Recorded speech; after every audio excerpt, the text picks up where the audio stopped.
जी, Indian president की emergency powers देखते हैं तो सबसे पहले तो तीन तरह की इमरजेंसी कॉन्स्टिट्यूशन हमें बताता है। इंडियन कॉन्स्टिट्यूशन जो बयान की गई है इंडियन कॉन्स्टिट्यूशन में which has been incorporated in Indian constitution. सबसे पहले है जी national emergency, emergencies arising out of war और एक्सटर्नल एग्रेशन और armed rebellion with any state. उसके बाद आ जाती है constitutional emergency, emergency arising out of the failure of the constitutional machinery in the state. और उसके बाद तीसरी इमरजेंसी है emergency arising out of the threat to financial stability और क्रेडिट ऑफ इंडिया, या जिसको हम फाइनेंशियल इमरजेंसी कह सकते हैं। तो प्रेसिडेंट सोल जज है कि वो असेस करेगा कि इमरजेंसी लगानी है या नहीं लगानी है with help of council of ministers, उनको कंसल्ट करके। उसके बाद सबसे पहले हम नेशनल इमरजेंसी की बात करते हैं। तो जहाँ तक नेशनल इमरजेंसी की बात है या इसका ताल्लुक़ है तो इसके बहुत फार रीचिंग रिज़ल्ट्स होते हैं। क्योंकि जो प्रेसिडेंट होता है अगर वो उसको तसल्ली हो कि किसी किस्म का, उसको ये पता हो कि किसी किस्म का भी कोई ग्रेव डेंजर है to security of India either from external aggression और इंटरनल डिस्टर्बेंसेस, यानी एक्सटर्नल दो तरह की कंडीशंस हो सकती हैं, चाहे इंटरनली जो है वो कोई सिविल वॉर टाइप की सिचुएशन हो या एक्सटर्नल एग्रेशन हो, तो प्रेसिडेंट जो है वो इमरजेंसी डिक्लेयर कर सकता है। इवन जो प्रेसिडेंट के पास ये भी इख्तियार है कि इवन एक्चुअली कोई ऐसी सिचुएशन अगर अराइज नहीं भी हुई, मसलन कि इमरजेंसी डिक्लेयर की जाए, लेकिन वो परसीव कर गया है कि ऐसी सिचुएशन अराइज हो सकती है, तो तब भी वो इमरजेंसी डिक्लेयर कर सकता है। इमिनेंट डेंजर को भांपते हुए जो है वो डेंजर को जो नज़र आ रहा है ख़तरा, उसको भांपते हुए इमरजेंसी पहले ही डिक्लेयर कर सकता है। तो जो प्रेसिडेंट का डिसीजन है, इंतहाई इंपॉर्टेंट पॉइंट, कि प्रेसिडेंट का जो इमरजेंसी लगाने का टू प्रोक्लेम इमरजेंसी, जो उसका जो ये इख्तियार है या जो डिसीजन है, इसको किसी भी कोर्ट के अंदर, किसी भी कानूनी कोर्ट के अंदर चैलेंज नहीं किया जा सकता। और इस एमरजेंसी के नफाज के बाद जो यूनियन पार्लियामेंट है, यानी जो उनकी मेन पार्लियामेंट है, उसके पास ये इख्तियार आ जाता है कि वो स्टेट की पार्लियामेंट्स जो हैं, स्टेट लेजिस्लेचर जो स्टेट के कानून हैं, ऐसे कानून जो कि स्टेट की जुरिस्डिक्शन में फ़ाल करते हैं, जिन पर कानून साजी करना स्टेट लेजिस्लेचर्स का काम है, वो फिर फ़ाल करना शुरू हो जाते हैं यूनियन पार्लियामेंट की जुरिस्डिक्शन में। यूनियन पार्लियामेंट उस पर कानून बना सकती है। इसी तरह से प्रेसिडेंट जो है वो स्टेट का जो एग्जेक्टिव बिजनेस है, कि जो रियासतों का एग्जेक्टिव है, उनका जो निज़ाम हुकूमत है, उसको डायरेक्ट कर सकता है। यानी in other sense we can say कि रियासतों की लेजिस्लेशन जो है वो मरकज़ी पार्लियामेंट के पास चली जाती है और रियासतों का जो हुकूमत करने का इख्तियार है वो प्रेसिडेंट के पास चला जाता है। इसी तरह से प्रेसिडेंट जो है, जो सोर्सेज ऑफ रेवेन्यू है, टैक्स कलेक्शन है और उसकी डिस्ट्रीब्यूशन है between federation and the union states जो हैं, उनके दरमियान जो टैक्स कलेक्शन और उसकी डिस्ट्रीब्यूशन है, उसको भी मॉडिफाई कर सकता है in case of national emergency. ये तमाम इकदाम जो हैं वो स्टेट्स की इंटरनल ऑटोनॉमी को यकसर ख़त्म कर देते हैं, आर्जी तौर पर मुअत्तल कर देते हैं, सस्पेंशन हो जाती है। एक और इंतहाई इंपॉर्टेंट पॉइंट कि इस किस्म की जो इमरजेंसी है वो प्रेसिडेंट को ये इख्तियार दे देती है, empowers the president to suspend the operation of the fundamental rights and their constitutional guarantees given in article 19 and 32। इस एमरजेंसी में प्रेसिडेंट के पास ये इख्तियार है कि वो लोगों के बुनियादी हकूक़ भी मुअत्तल कर सकता है, और इन बुनियादी हकूक़ की हिफाजत के जो आर्टिकल हैं, आर्टिकल 19 और आर्टिकल 32, उनको भी इवन मुअत्तल कर सकता है। वो भी फिर किसी काम के नहीं रह जाते। और सिटीजन्स जो हैं वो अपने राइट्स की वायलेशन या उनकी जो सस्पेंशन है उसके ख़िलाफ़ किसी कोर्ट ऑफ लॉ में नहीं जा सकते, क्योंकि जो प्रेसिडेंट की एमरजेंसी डिक्लेयर करने के बाद किसी भी उस एमरजेंसी को चैलेंज नहीं किया जा सकता किसी भी कोर्ट के अंदर। ऐसी जो इमरजेंसी होगी उसकी फिर अप्रूवल लेनी पड़ती है पार्लियामेंट से। पार्लियामेंट के दोनों हाउस सेपरेटली, यानी अलग-अलग अपने अपने इजलासों के अंदर ऐसी इमरजेंसी की जो है विद इन 2 मंथ्स उसकी अप्रूवल देंगे। और जिस डेट को इमरजेंसी नाफज की गई है, उस डेट से लेकर विद इन 2 मंथ्स 2 माह के अंदर अंदर उस इमरजेंसी को जो है वो उसकी अप्रूवल देना पार्लियामेंट के दोनों हाउसेस की जिम्मेदारी है। इन केस के अगर लोकसभा का इलेक्शन होना था, लोकसभा जो है वो बिल्कुल डिज़ोल्व हुई है, तो वहाँ पर राज्यसभा जो है वो 2 माह के अंदर अंदर मंजूरी देगा, और लोकसभा जो है वो जब नई असम्बली मुंतखब होकर आएगी तो वो मुंतखब होने के बाद पहले सेशन के बाद 30 दिन के अंदर अंदर जो है वो इसकी मंजूरी देगी। अच्छा, यहाँ पर एक इंतहाई इंपॉर्टेंट बात है कि कॉन्स्टिट्यूशन जो है ना कोई टाइम लिमिट नहीं बताता। अगर पार्लियामेंट अप्रूव कर दे इमरजेंसी को, पार्लियामेंट के पास इख्तियार है कि वो इमरजेंसी को डिसअप्रूव भी कर सकती है और अप्रूव भी कर सकती है। अगर वो अप्रूव कर देती है तो उसमें कोई टाइम लिमिट फ्रेम नहीं करेगी पार्लियामेंट का, जी ठीक है जी 6 माह के लिए हम इमरजेंसी लगाते हैं। नहीं, वो इमरजेंसी जो नेशनल इमरजेंसी होगी उसकी कोई टाइम लिमिट नहीं होगी, वो तब तक लगी रहेगी जब तक कि एक दोबारा से नया ऐलान करके, न्यू प्रोक्लेमेशन करके इमरजेंसी को एंड नहीं किया जाता। इसकी हम मिसालें देख लें तो 6 अक्टूबर 1962 को प्रेसिडेंट ने जब जो है वो नेशनल इमरजेंसी डिक्लेयर की, जब चाइना ने इंडिया के ऊपर अटैक किया, और ये जो इमरजेंसी डिक्लेयर हुई थी ये बाद में चूँकि ये पार्लियामेंट ने ज़ाहिर इसकी मंजूरी दी तो 1968 जनवरी 1968 में लिफ्ट की गई, इसको उठाया गया। इसी तरह से 3 दिसंबर 1971 को दूसरी दफ़ा प्रेसिडेंट ने जो है वो इमरजेंसी डिक्लेयर की, जब पाकिस्तान और इंडिया की वार शुरू हो गई और पाकिस्तान ने जो था वो इंडियन एयर बेसिस के ऊपर ईस्टर्न और वेस्टर्न सेक्टर्स में अटैक किए। और उसके बाद 26 जून 1975 को जो है वो इंटरनल डिस्टर्बेंसेस की वजह से इमरजेंसी डिसाइड की गई, और बाद में ये इमरजेंसी भी 2 साल बाद मार्च 1977 में जो है वो लिफ्ट की गई या उठाई गई। तो हमें पता चलता है कि नेशनल इमरजेंसी के अंदर प्रेसिडेंट बहुत ज़्यादा बाइख्तियार हो जाता है, लेकिन उसकी अप्रूवल जो है वो पार्लियामेंट ने 2 मंथ्स के अंदर देनी होती है। उसके बाद हम बात करते हैं कॉन्स्टिट्यूशनल इमरजेंसी की।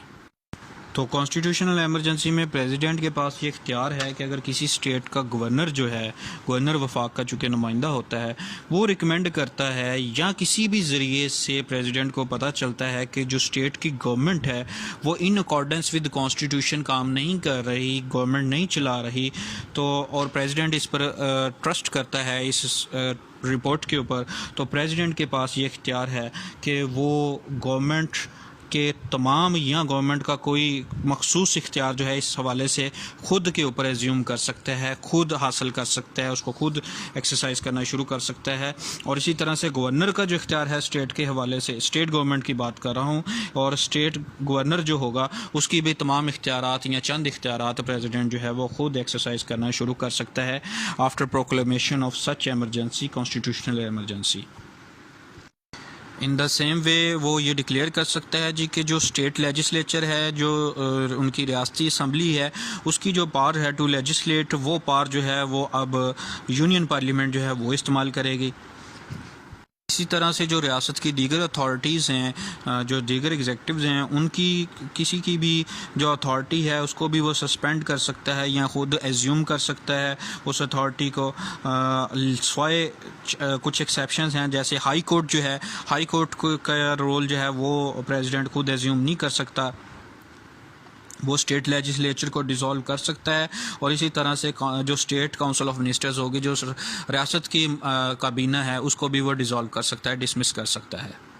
इस किस्म की जो एमरजेंसी होगी वो 2 माह बाद ख़त्म हो जाएगी, उसका असर जो है वो ख़त्म हो जाएगा अनलेस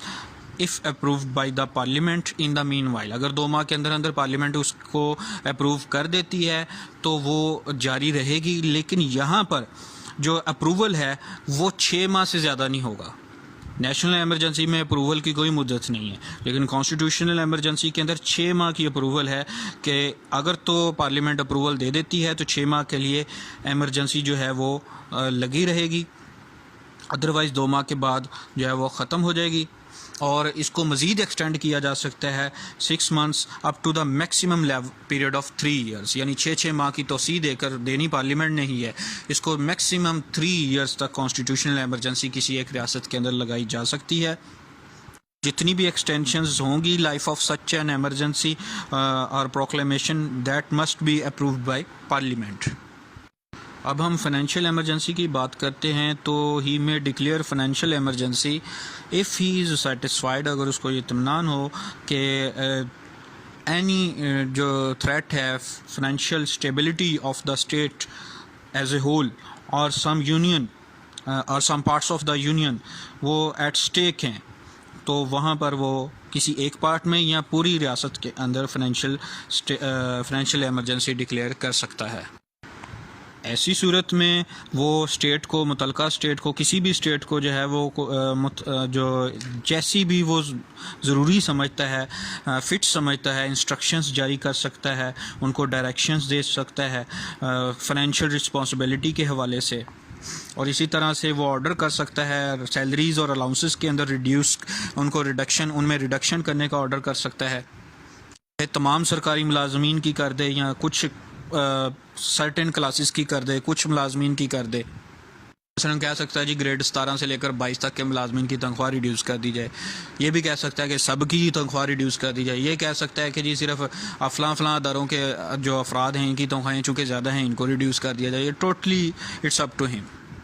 इवन जजेस ऑफ द सुप्रीम कोर्ट और हाई कोर्ट्स जो हैं उनकी तनख्वाह भी रिड्यूस कर सकता है। इसी तरह से जितने भी मनी बिल्स होंगे किसी भी रियासती असम्बली के अंदर, जिनको रियासती असम्बली पास कर दे और पास होने के बाद हतमी मंजूरी के लिए जो है वो प्रेसिडेंट के पास आएंगे फाइनेंशियल एमरजेंसी में। हालांकि जो इन नॉर्मल टाइम्स जो है फाइनेंशियल बिल्स जो स्टेट लेजिस्लेचर्स के हैं, जो रियासती असम्बलियों के हैं, वो प्रेसिडेंट नहीं ऐसा उनको पास करता, बल्कि वो गवर्नर की ज़िम्मेदारी होती हैं, और गवर्नर के पास भी जो कोई उसको मुस्तरद करने का इख्तियार नहीं होता। जैसे वफाक का जो बजट है उसको मुस्तरद करने का इख्तियार प्रेसिडेंट के पास नहीं है। सेम जो सूबाई बजट है उसको इख्तियार करने का रिजेक्ट करने का इख्तियार जो है वो गवर्नर के पास नहीं होता। लेकिन यहाँ पर फाइनेंशियल एमरजेंसी की सूरत हाल में उसको ये इख्तियार हासिल है कि अगर किसी रियासत की असम्बली कोई बजट पास करती है तो उस बजट की मंजूरी या उसको मुस्तरद करने का इख्तियार प्रेसिडेंट के पास होगा। और ऐसी जो एमरजेंसी होगी फाइनेंशियल एमरजेंसी, उसकी भी टर्म 2 मंथ्स है unless it is approved by parliament, और पार्लियामेंट उसको 6 माह के लिए अप्रूव कर सकती है। फर्दर उसको हर 6 माह बाद 6 माह के लिए एक्सटेंड कर सकती है up to the maximum level of 3 years, same like constitutional emergency. यानी इन दोनों एमरजेंसीज़ के अंदर जो है पार्लियामेंट के पास इख्तियार है कि वो प्रेसिडेंट की प्रोक्लेम की हुई एमरजेंसी को up to maximum level of 3 years 6 माह की तोसी देकर अप्रूव करती रहेंगी या डिसअप्रूव भी कर सकती हैं विद इन 2 months। चाहे पहले 2 माह के लिए पहले 2 माह के लिए एमरजेंसी 2 माह के अंदर अंदर वो उसको कर देंगी, या 2 माह के बाद वो ख़त्म हो जाएगी एमरजेंसी। अगर वो अप्रूव करती हैं तो वो मैक्सिमम 6 माह के लिए होगी, और दोबारा 6 माह बाद उसको रिविज़िट किया जाएगा। अगर हालात देखेंगे कि वाकई अभी भी फाइनेंशियल या कॉन्स्टिट्यूशनल जो है वो क्राइसिस चल रहा है तो उसको मज़ीद 6 माह के लिए एक्सटेंड किया जाएगा, और मैक्सिमम जो है ये सिचुएशन 3 years तक प्रिवेल कर सकती है। उसके बाद कोई किसी किस्म का कॉन्स्टिट्यूशनल जो है उनके पास बहाना नहीं है कि उसको मज़ीद एक्सटेंड किया जा सके।